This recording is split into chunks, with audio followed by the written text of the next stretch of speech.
Okay. This is what the ridge looked like just after the eruption. I think that our facility is probably located somewhere up in here, just looking at the slope of the land. But then this is a color photograph.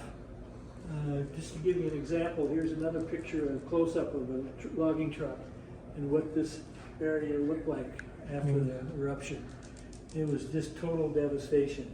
This point, even though we're about 12 miles from the mountain, probably experienced a 200-mile-an-hour blast that was 600 to 700 degrees Fahrenheit. So it was not a nice place to be. All animals, all trees, so the things. So, you know, I've heard stories of the loggers that were up here. They were seeing a lot of the animals that were moved out prior to the eruption. They knew. They feel. Yeah, they knew something was happening. There was still a lot of wildlife that was lost because of the magnitude of it.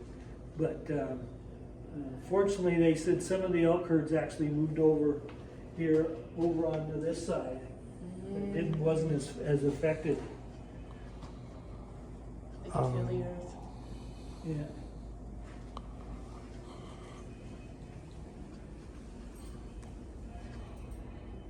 So this is a current photograph, basically, of this area, but it was made by using a new technology called LiDAR. Are you familiar with that at all? It's a combination of radar and lasers, and it's quite accurate and down to the millimeter, basically. And you hear about them finding old archaeological sites like in South America through the jungle. That's the technology they're using to find it. You know, Weyerhaeuser's now using it now to determine the amount of wood that we have on a given acre. Because LiDAR, they can tell the density of the trees, how tall they are, and some manipulation. They can really come quite accurate on how much lumber is on a given acre.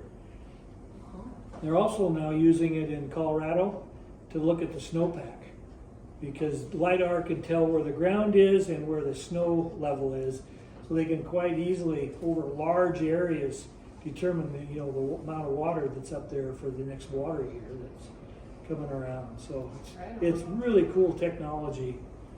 And of course, our forest engineers are now using it to map out our roads and more accurately. Yeah. And they can find what's still buried under all the mud.